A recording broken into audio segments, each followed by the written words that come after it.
Okay, homemade hot sauce. Let's give it a taste. It's been fermenting for a week.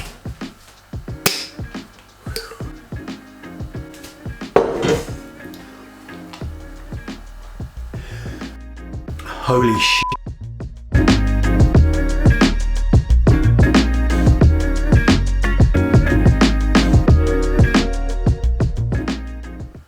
Hi, welcome back to the channel. I hope you're good. Today we are going to do a homemade hot sauce. And to boost the flavour of the hot sauce, we're going to use the process of lacto fermentation.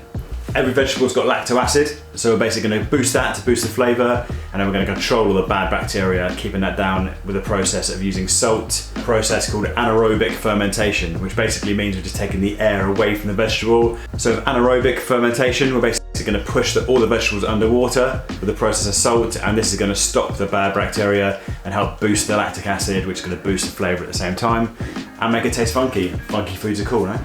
If you see any white fuzzy stuff on top of your fermentation or any vegetables are floated to the top and they've gone fuzzy, they need to go in the bin. You need to start again. It's sad but true, no fuzzy stuff. And talking of white fuzzy stuff, if you could drop me a subscription, subscribe to the channel, that would give me a nice warm fuzzy feeling inside. Okay, here we go, let's make some hot sauce. Let's jump straight in. Not jump in the hot sauce, jump into making hot sauce. Let's go, funky food time. Okay, here we go. We're gonna use the same Marconi peppers we used in the last video. These got a really nice, rich pepper flavour to them. They're not spicy, they're nice and sweet. We're gonna use a bell pepper. Bell peppers, we're gonna cut them straight in half. If you ever see people just cut the top of a bell pepper and waste a lot of the pepper, this is the way to reduce that. We're gonna cut the pepper in half. You see the seed sac? We're just gonna grab that, we're gonna rip that straight out. Then you've got the whole pepper to use, minimal wastage. Right, so we're gonna cut that in half, and then we're gonna cut the little bit of pith out because we don't want that. We just want the nice flesh from the fruit, vegetable fruit. And we're gonna cut that into nice chunky sizes. Next, we're gonna go in the garden, pick some fresh chilies. If you haven't got your own home-grown chilies, obviously go to the supermarket and grab some chilies. The spicier the chili, obviously the spicier the chili sauce. We're gonna cut that chili in half. I'm gonna keep the seeds. I don't know how spicy this chili is, but I'm gonna keep the seeds because I quite like my sauce nice and spicy. If you do want to remove the seeds, cut it straight in half. Lay the chili flat. Lay the knife flat, just like this. Carefully remove the seeds.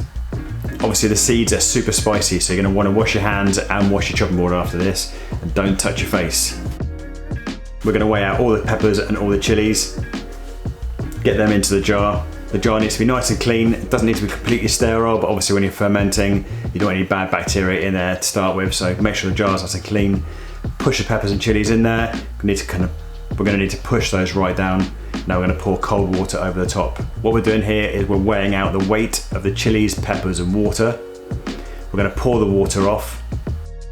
Once that water is off, we're going to work out 2% of the water and the peppers. I use Cornish sea salt because it has less chemicals in, it's a more natural product and it's better for fermenting. And now we're going to whisk that salt till it dissolves into the water. Now let's add the water back over the chilies and the peppers. You want to leave a bit of space at the top so you can push it down and it doesn't overflow. Now I'm going to use this glass ramekin full of cold water to weigh down the peppers.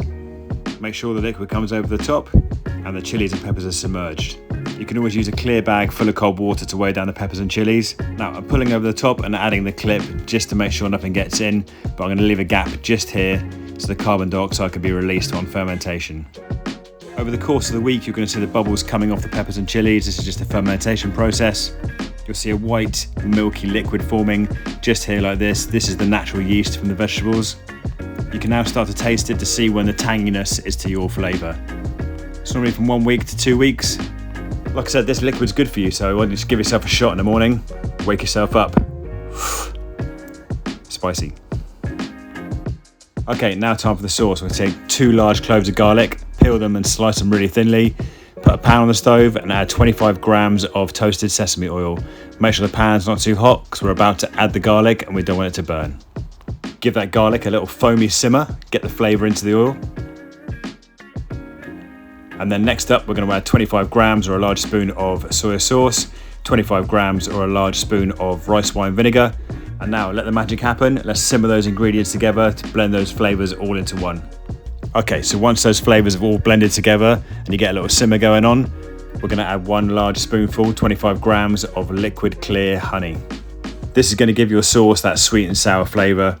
Of course, if you want this hot sauce to be a vegan version, a plant-based recipe, then just replace the honey with molasses or sugar syrup. You can even take out like 100 grams worth of peppers and replace that with a fresh ripe mango, and that'll give you the natural sweetness through the sauce.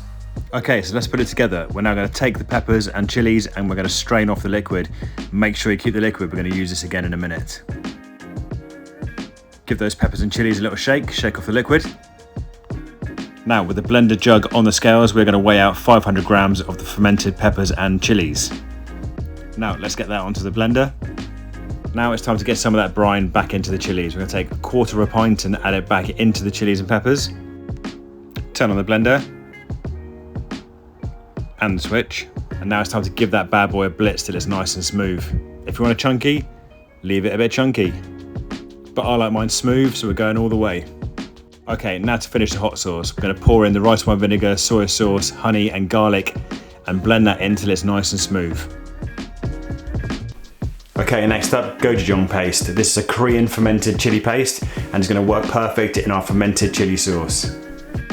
I'm going to add 4 teaspoons because that's going to give it the level that I like from a chili sauce. But if you like it spicier, get more in. And then, as always, taste. Make sure it's as salty, as sweet, and as spicy as you like. Now it's time to bottle it up. And as easy as that, we've created our own homemade fermented chili sauce. Now remember, you need to keep this chili sauce in the fridge because it's going to carry on fermenting and you don't want exploding bottles of chili sauce everywhere. So once you've made it, once you've bottled it, get it into the fridge.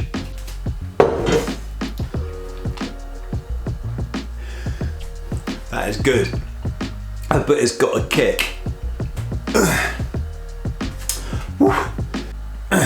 Can't talk, it's too hot. If you want to give funky foods a try like lacto fermentation, then watch this video next. This is my homemade sauerkraut. That's the best way to start lactating.